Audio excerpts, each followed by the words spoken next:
Durante casi 2000 años, cuando alguien en Europa decía «el filósofo», todos sabían a quién se refería. No hacía falta nombre. Solo había uno que merecía ese título: Aristóteles. Su obsesión fue una simple pregunta: ¿cómo se vive una vida plena? Pero bajo esa simplicidad había un abismo, y Aristóteles dedicó su vida entera a explorarlo.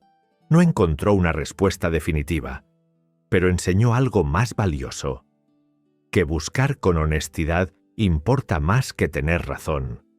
Esta es la historia de un pensador que intentó entenderlo todo: la naturaleza, el pensamiento, las sociedades, el arte, y todo lo que descubrió apuntaba hacia la misma búsqueda: cómo vivir bien.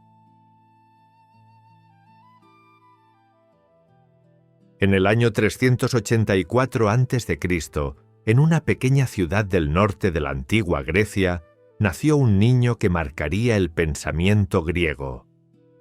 Su padre, Nicómaco, era el médico del rey de Macedonia, lo que permitió que Aristóteles creciera en un ambiente de rigor intelectual y método científico.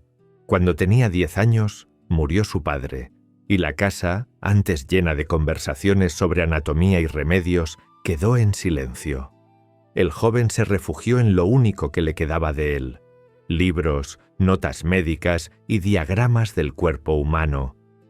Se dio cuenta de que el conocimiento podía servir de consuelo. No curaba la ausencia, pero ordenaba el mundo. Empezó a observar, a tomar notas y a buscar patrones.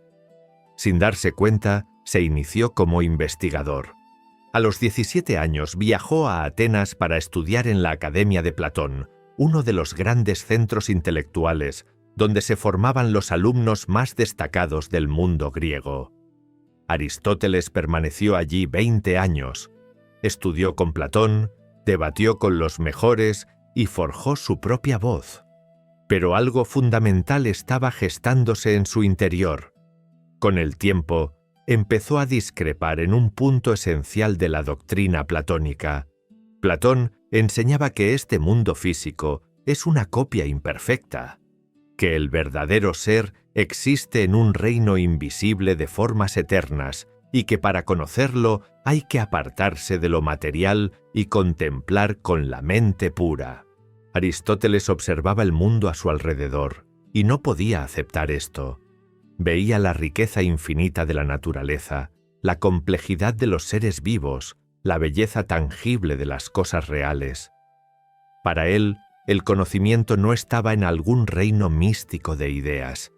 Estaba aquí, en este mundo, esperando ser descubierto a través de la observación cuidadosa y el razonamiento riguroso. Esta ruptura con su maestro fue decisiva. Confiaba en que los sentidos eran una guía fiable, que el mundo material importaba y que la verdad se buscaba estudiando la realidad tal como es, no en mundos invisibles. Con ello, sentó las bases de lo que siglos después llamaríamos ciencia. Tras la muerte de Platón, Aristóteles dejó Atenas. Viajó, investigó, se casó y entonces recibió una invitación que cambiaría la historia. El rey Filipo II de Macedonia le pidió que se convirtiera en el tutor privado de su hijo adolescente. Ese joven príncipe de 13 años se llamaba Alejandro y estaba destinado a conquistar el mundo. La historia lo recordaría como Alejandro Magno, y durante 3 años fue educado por el filósofo más grande de la época. Tras ese periodo, Aristóteles estaba listo. Tenía una visión propia del mundo y necesitaba un lugar donde desarrollarla. Aristóteles volvió a Atenas y fundó su propia escuela, el Liceo. Pero antes de enseñar qué pensar, decidió enseñar cómo pensar.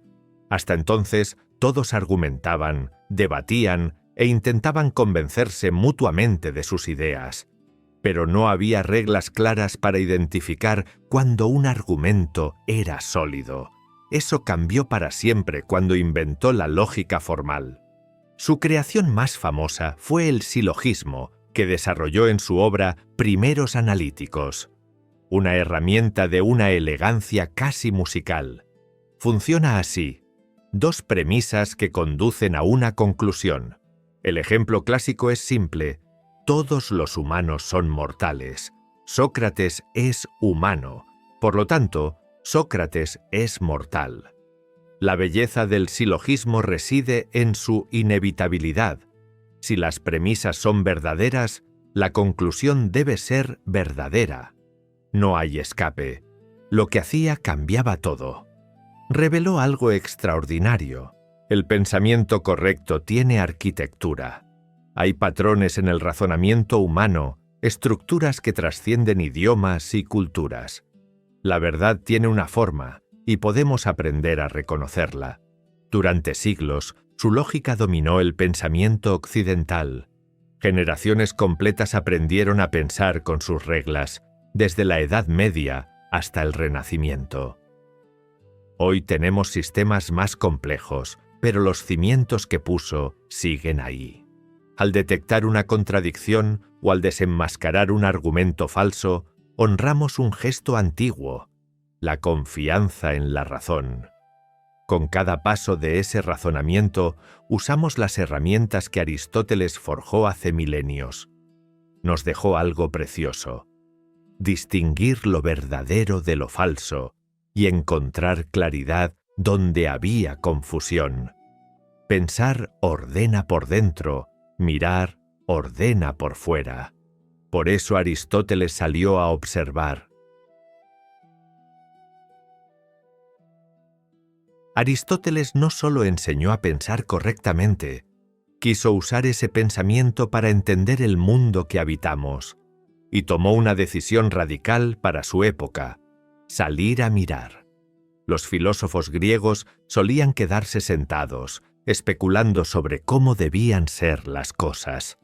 Construían teorías elegantes desde sus sillas, pero él quiso llevar el pensamiento al terreno. Observó la caída de las piedras y el humo que asciende. Se quedó horas mirando el vuelo de las aves. Se preguntaba: ¿por qué las cosas se mueven? ¿Por qué cambian? ¿Qué las hace ser lo que son? Propuso respuestas: tierra, agua, aire y fuego. 4 elementos básicos que explicaban todo el movimiento del cosmos. La piedra cae porque busca la tierra y el humo sube porque busca el aire. Hoy sabemos que estaba equivocado. No hay 4 elementos, sino más de un centenar. Las cosas no caen porque busquen su lugar natural, sino por la gravedad. Pero hay algo entrañablemente humano en verlo intentar dar sentido al universo con las únicas herramientas que tenía: sus ojos y su razón. Y aquí está la clave: se atrevió a equivocarse buscando la verdad. Porque Aristóteles no era infalible, era algo mejor, era honesto, no inventaba respuestas cómodas, estaba haciendo ciencia de la única manera posible: observando, razonando y aceptando que podía estar equivocado. Diseccionó cientos de animales. Estudió el desarrollo de embriones de pollo día tras día, describiendo con precisión cómo se forma el corazón, cómo aparecen las venas, cómo un embrión se convierte en criatura. Pero no se limitó al mundo terrestre. Se adentró en el mar y observó, y allí vio algo que nadie más había notado. Los delfines no son peces. Respiran, tienen pulmones y amamantan a sus crías. No eran una variación de los peces. Eran mamíferos viviendo en el océano, una categoría de vida completamente distinta nadando junto a otra. Clasificó 500 especies y creó las primeras taxonomías. Inventó la biología comparativa 2 milenios antes de que existiera el concepto. El método era simple, pero revolucionario: observar sin prejuicios, clasificar con rigor, buscar patrones y proponer explicaciones. Y si algo no encajaba con nuevos hallazgos, cambiar de rumbo. Eso es hacer ciencia. Y Aristóteles fue su primer arquitecto. Pero en medio de todo ese trabajo, algo lo detuvo. Había preguntas que sus ojos no podían responder. ¿Qué hace que una cosa sea lo que es y no otra? ¿Qué significa ser? La observación no era suficiente. Había llegado al límite de lo visible, y en lugar de detenerse, decidió cruzarlo. A esto lo llamamos metafísica, lo que está más allá de lo físico. No porque esté en otro mundo, sino porque son preguntas más fundamentales que cualquier cosa observable. Para responderlas, Aristóteles propuso algo simple y profundo: las 4 causas. Imaginemos una estatua de mármol con forma humana. Está hecha de mármol, esa es la causa material. Tiene forma humana, la causa formal que organiza la materia. Un escultor la talló, la causa eficiente que la creó. Y honra a alguien, la causa final que le da propósito. Este mapa funcionó durante siglos, pero algo cambió. Hoy la ciencia ha abandonado la idea de que todo tiene un propósito en la naturaleza. Ya no preguntamos para qué existe una piedra, pero seguimos usando este mapa. Por ejemplo, cuando diseñamos algo, seguimos este patrón. ¿De qué? ¿Qué forma? ¿Cómo lo produciremos? ¿Y para qué servirá? Aristóteles insistía en que la realidad tiene estructura, que no todo es arbitrario, que hay razones por las que las cosas son como son. Observó el mundo visible con los ojos y pensó el mundo invisible con la mente. Pero toda esa exploración, la lógica, la física, la metafísica, conducía a una pregunta más importante. ¿Cómo se vive una vida plena? En su obra maestra, La Ética a Nicómaco, Aristóteles aborda esta cuestión con una profundidad que todavía conmueve. Su respuesta comienza con una palabra griega, eudaimonía. No es simplemente sentirse bien, es florecimiento, realización.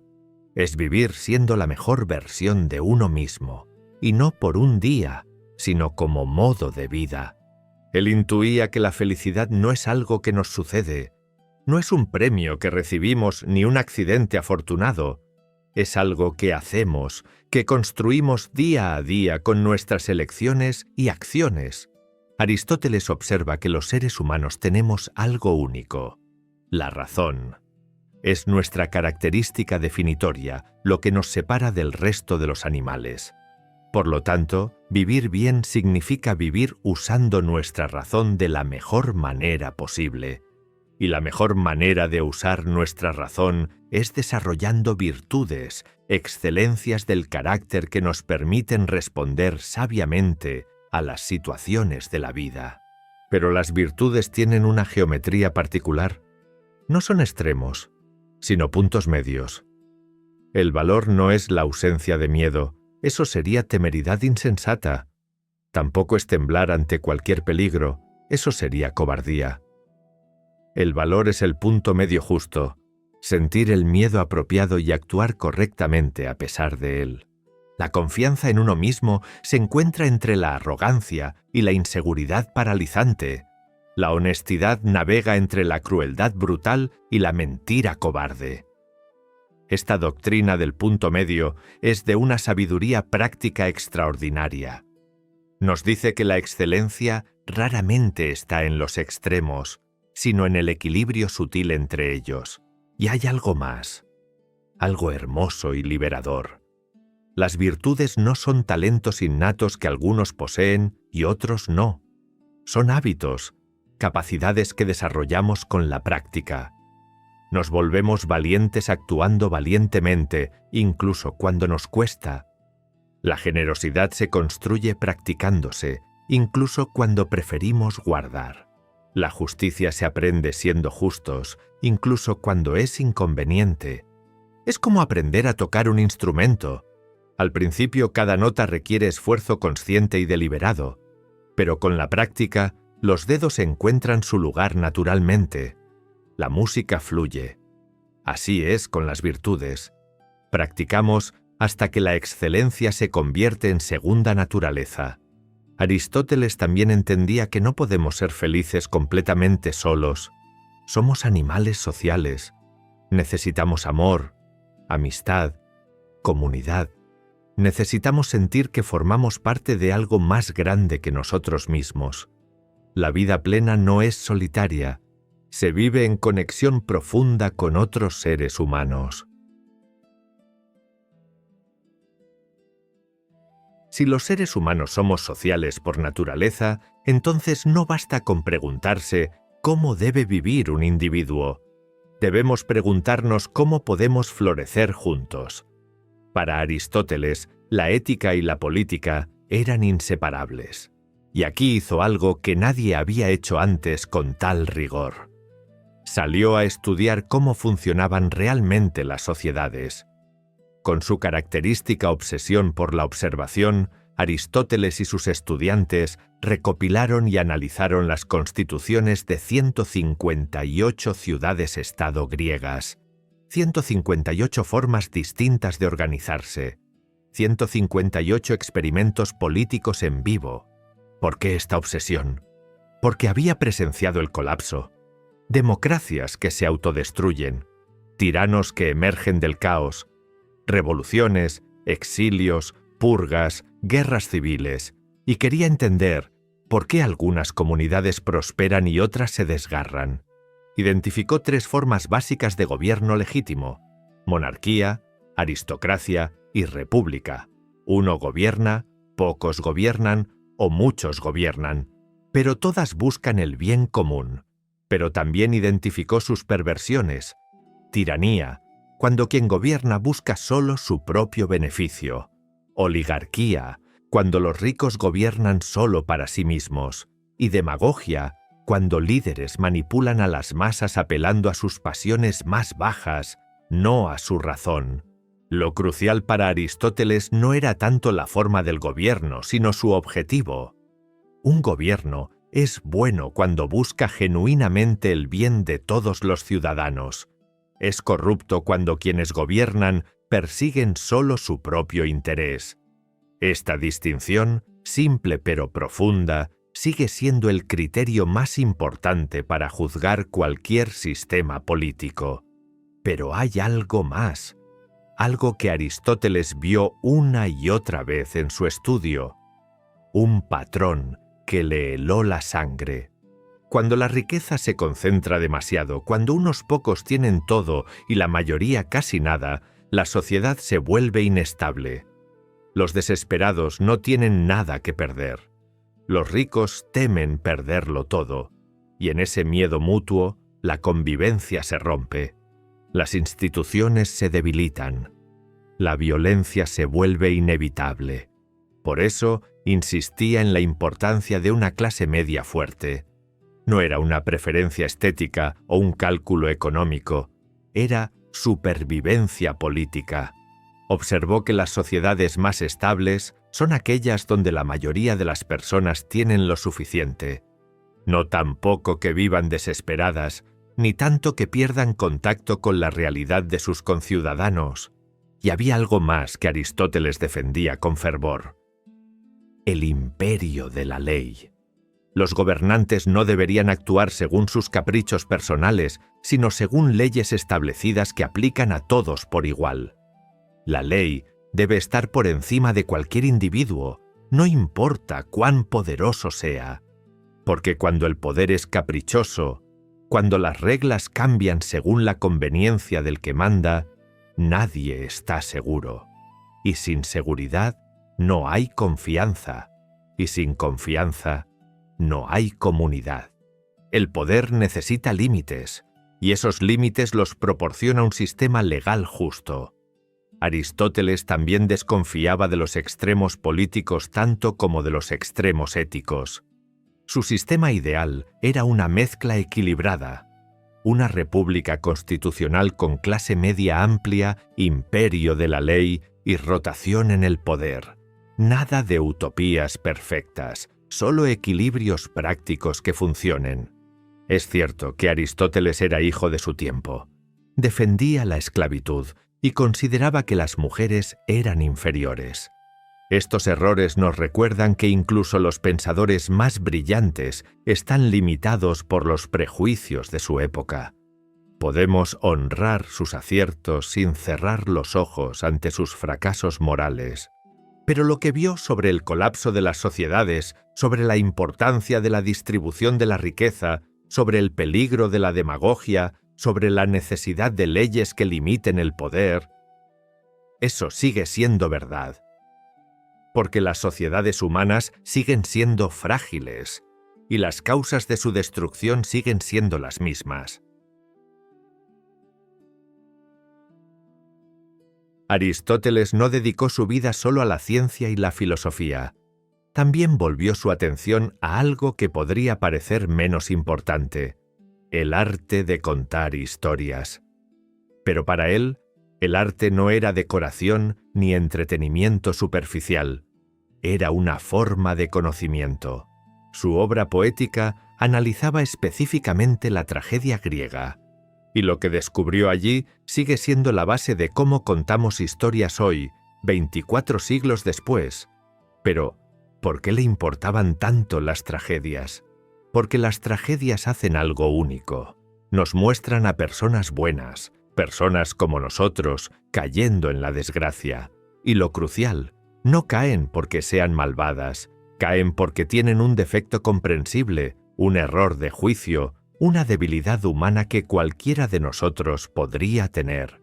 Y cuando vemos su caída, experimentamos algo poderoso: miedo y compasión. Miedo porque podríamos ser nosotros. Compasión porque entendemos su dolor. Aristóteles llamó a esta experiencia catarsis. A veces eres bueno, intentas con todo, tomas las decisiones correctas con la información que tienes, y la vida te destruye de todas formas. No hay justicia perfecta, no hay garantías. El sufrimiento es parte inevitable de existir. Al experimentar estas emociones en un contexto seguro, al llorar junto a otros espectadores en el teatro, al ver reflejado nuestro propio miedo y fragilidad, algo cambia.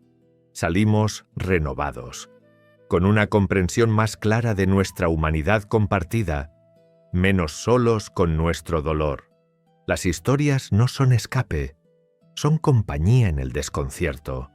Aristóteles también analizó qué hace que una historia funcione. Y aquí viene lo asombroso. Identificó elementos que hoy todo escritor, guionista y novelista reconoce como esenciales. Una trama bien construida tiene principio, medio y fin. Cada evento fluye naturalmente del anterior. Los personajes deben ser consistentes pero capaces de sorprendernos. Debe haber una lógica interna donde nada sea arbitrario, donde todo tenga consecuencias. Una buena historia no es una colección de escenas al azar, es un organismo vivo con su propia estructura necesaria. Cuando un guionista moderno habla de estructura de 3 actos o arco de personaje, está usando conceptos que nacieron en la mente de Aristóteles mientras observaba las tragedias en los teatros de Atenas. Pero más allá de la técnica, Aristóteles entendió algo esencial. Necesitamos historias para comprender quiénes somos. La filosofía nos da argumentos, la ciencia nos da hechos, pero las historias nos dan algo distinto: la textura de la experiencia humana, el peso de las decisiones imposibles, la complejidad de ser alguien tratando de hacer lo correcto en un mundo que no coopera. Por eso seguimos contando historias. Por eso las necesitamos. No porque nos distraigan de la realidad, sino porque nos ayudan a habitarla.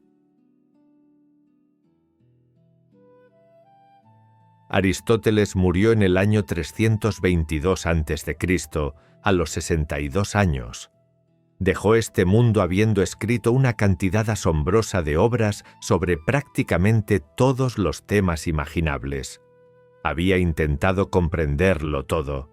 Sin embargo, sus escritos desaparecieron de Europa durante siglos. Las bibliotecas ardieron, los imperios cayeron, el conocimiento se dispersó como ceniza al viento. Aristóteles, el hombre que había ordenado el mundo, estaba a punto de ser olvidado. Pero sus ideas sobrevivieron en un lugar inesperado: el mundo islámico. Cuando Europa estaba sumida en el caos, Aristóteles seguía siendo leído en mezquitas y bibliotecas desde Persia hasta Al-Ándalus, y en el siglo XII algo milagroso ocurrió. Regresó a Europa. Sus obras fueron traducidas del árabe al latín y provocaron una revolución intelectual. Pensadores como Tomás de Aquino intentaron integrar su filosofía con la teología cristiana. El problema surgió cuando admiración se convirtió en reverencia ciega. Durante siglos, su autoridad fue tan inmensa que a veces frenaba el progreso. La ciencia moderna tuvo que apartarse de su física. Galileo demostró que sus ideas sobre el movimiento estaban equivocadas. Newton explicó el cosmos con nuevas leyes, y Darwin reformuló la biología con la teoría de la evolución. El mismo Aristóteles, que valoraba la observación y la evidencia por encima de la autoridad, habría aplaudido que sus teorías fueran reemplazadas por explicaciones mejores, basadas en mejor evidencia. Siempre afirmó que hay que honrar más la verdad que al maestro. Eso es lo que significa hacer ciencia de verdad. Buscar la verdad, no defender ídolos. Entonces, si la ciencia lo superó, ¿por qué seguimos hablando de él? Porque en los ámbitos que realmente importan para vivir, su pensamiento sigue siendo relevante. Nos ahogamos en la información, pero carecemos de criterio. Es difícil distinguir la verdad de la mentira. Por eso Aristóteles nos enseñó que pensar bien no es un talento innato, es una virtud intelectual que se entrena. Por otro lado, buscamos felicidad, pero no sabemos dónde encontrarla. Compramos, perseguimos éxitos, acumulamos experiencias y seguimos sintiéndonos vacíos. La eudaimonía, insistía Aristóteles, no es un destino ni un premio. Es una actividad que se cultiva cada día con hábitos y decisiones.